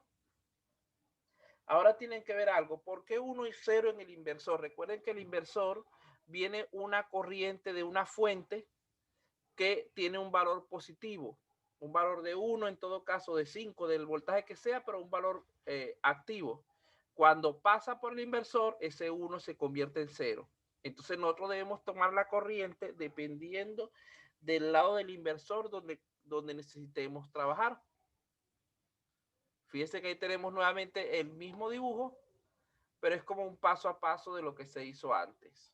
Vamos a verlo en esta, aquí, este sí es el enunciado más completo.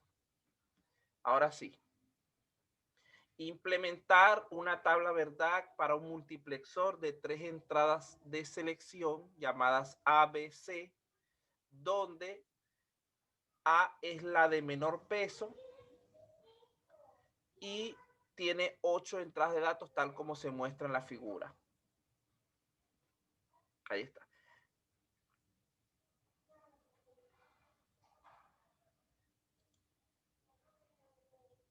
Ya dijimos entonces que sabemos que el multiplexor trabaja de esta manera, como un conmutador.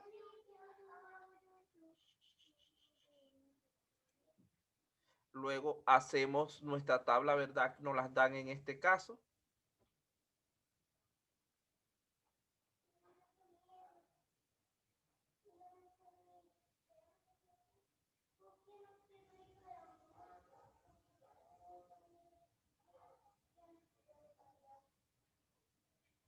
Esta es una tabla verdad que viene de un fabricante, es decir, de un dispositivo ya preelaborado.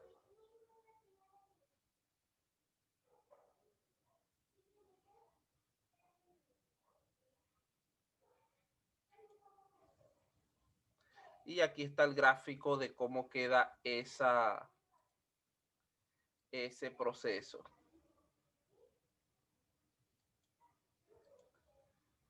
Lo podemos ver como que fuera un dispositivo realmente con varias salidas. De todas maneras, no se preocupen, hoy es primera clase, lo que quiero es pasar por encimita todo este contenido y después en la próxima clase lo vemos con más profundidad. Pero lo que quiero es que vean más o menos cómo trabaja este tipo de sistema y ya no nos queda mucho tiempo. Sí, eso trabaja con... Acuérdense que cuando ustedes están trabajando con equipos electrónicos, ellos internamente trabajan con puro binario, 1 y 0.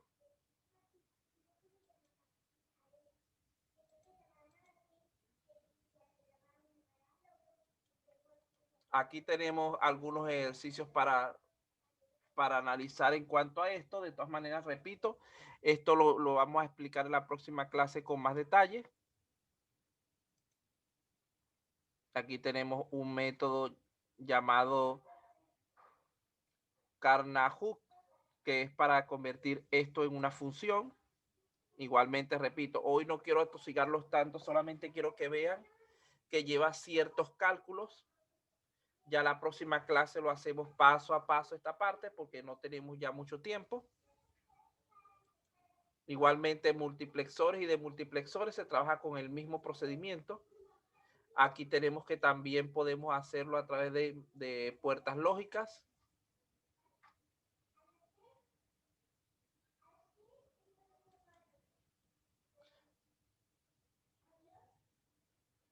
Este es el mismo que hemos estado viendo de hace rato, que es uno de los más comunes.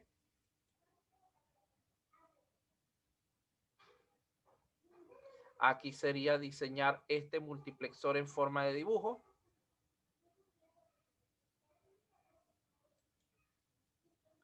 Aquí tenemos otra forma de obtener multiplexores mediante combinaciones de otros más pequeños. Vean que aquí queremos hacer un multiplexor de 4 canales y lo que hacemos es combinar 3 multiplexores de 2 canales.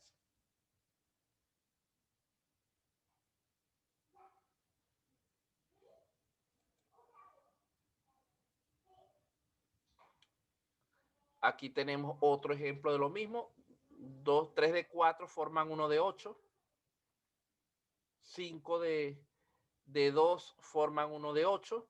porque recuerdo, 5, no, 4 de 2 y 1 de 4, perdón, disculpe que está pequeño. Ya esto de todas maneras, repito, lo vamos a ver con calma y en detalle en la próxima clase.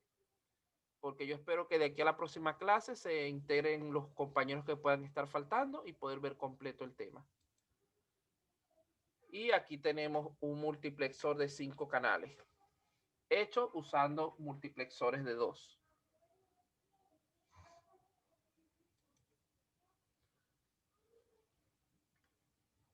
Ahora bien, ¿alguna duda, algún comentario respecto a lo que estamos viendo?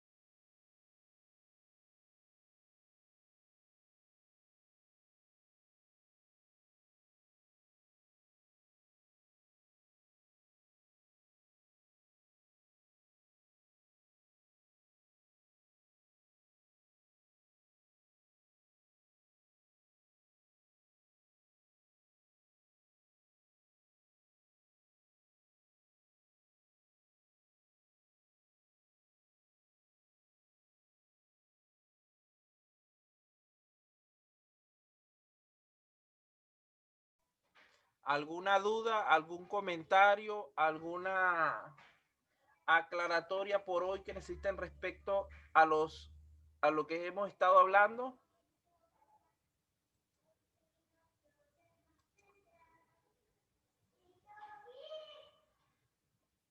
Bueno, voy a pasar la asistencia de una vez para darles tiempo entonces un momento para conversar acerca de esto, cualquier cosita que necesiten. Voy a aprovechar de una vez, impre pantalla. Tomo aquí mi captura, guardar. Ustedes son arquitectura del computador. Hoy es 13 y ustedes tienen una sola lista, que son poquitos.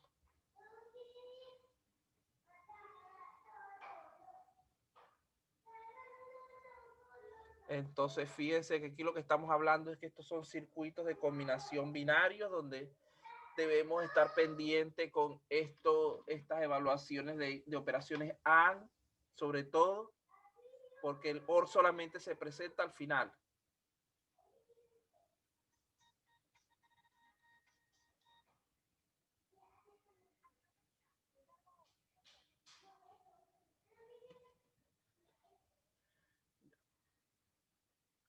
Bueno, por aquí ya tengo la asistencia.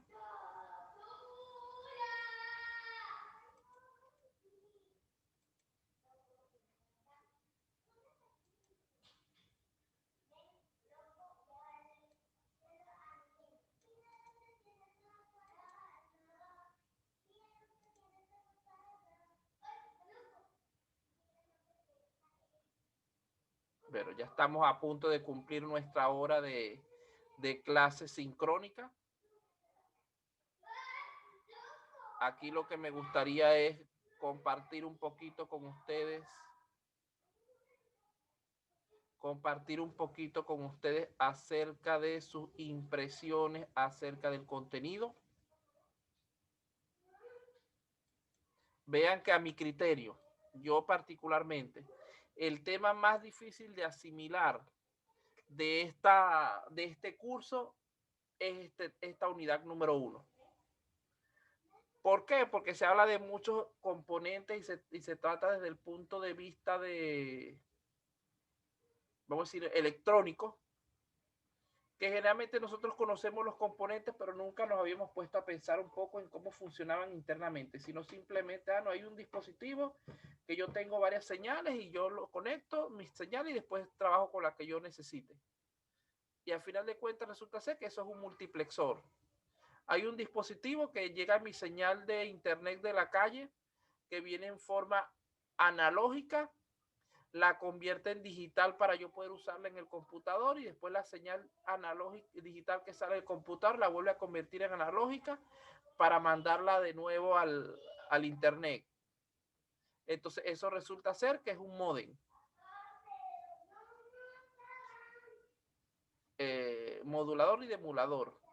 Y así cada uno de estos elementos de los que estamos hablando en esta primera unidad son componentes conocidos, pero que generalmente no nos ponemos a hablar de ellos internamente.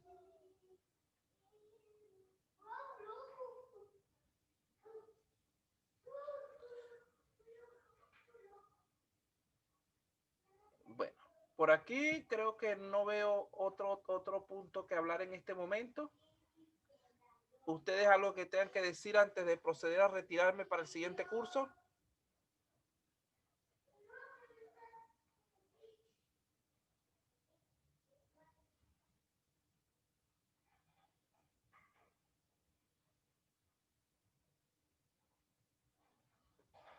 Bueno, de todas maneras tienen, fíjense lo siguiente, recuerden que este curso tiene una parte sincrónica y una parte asincrónica. La parte asincrónica no la vamos a utilizar hoy porque aún no estamos, digamos que trabajando propiamente con ejercicios. En la próxima sesión, ya cuando terminemos con nuestra parte de teoría, nuestra parte sincrónica, lo más probable es que yo les voy a dejar un pequeño ejercicio para que lo hagan, lo resuelvan durante su tiempo asincrónico y me lo manden al correo. Pero un ejercicio sencillo, van a tener sus 45 minutos, pero ustedes deberían hacerlo en menos de ese tiempo. Y así es como vamos a trabajar con la parte sincrónica y asincrónica. La universidad nos asignó el tiempo de 2 horas 15 para la parte sincrónica y 45 minutos para la parte asincrónica. Yo lo veo como hacíamos antes en la parte presencial, como teoría y práctica. Entonces deben estar pendientes con eso. No hay ningún problema si ustedes se reúnen por fuera para hacer ese ejercicio y lo hacen en grupo y lo mandan cada uno su ejercicio, etcétera. Pero deben estar pendientes de que su horario es hasta las 8:45, siendo hasta las 8 de manera sincrónica y a partir de allí de manera asincrónica. Es decir, un tiempo que le dan a ustedes para estudiar sus contenidos sin tener, digamos que excusa de que no, yo no puedo porque es que nada más puedo entrar a las horas de clase y no puedo entrar más porque el tiempo, el trabajo, etcétera. El hecho de que tienen ese componente asincrónico para sus prácticas personales les permite trabajar en grupo, reunirse, etcétera.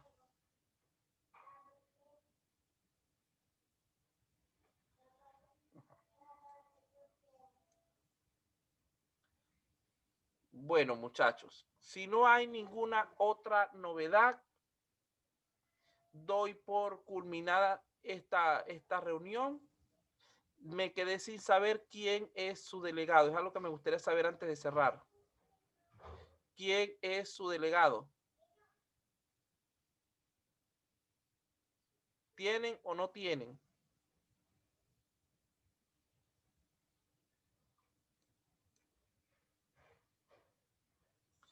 Bueno, como parece que no tienen, porque si nadie responde yo soy, les voy a dar este tiempo que tienen estos minutos para que se pongan de acuerdo quién va a estar como delegado ante mí en este curso. Yo por el momento le voy a ceder el, dicho así, el mando. Generalmente se lo cedo al delegado, pero en este caso se lo voy a ceder a la persona que creo que más conozco de este grupo, al, a, a Canales, para que se encargue de organizarlo un poco en cuanto a eso. Los videos los voy a empezar a subir a partir de hoy. Lo que pasa es que los videos van a ser grabaciones de sus clases del día. Voy a pasarle el mando a Canales para que ustedes creen el grupo de WhatsApp, etcétera. Para mí, esta estudiante va a ser por el momento la delegada hasta que ustedes me informen alguna otra cosa. Los dejo entonces para que trabajen tranquilos entre ustedes y nos vemos en la próxima reunión.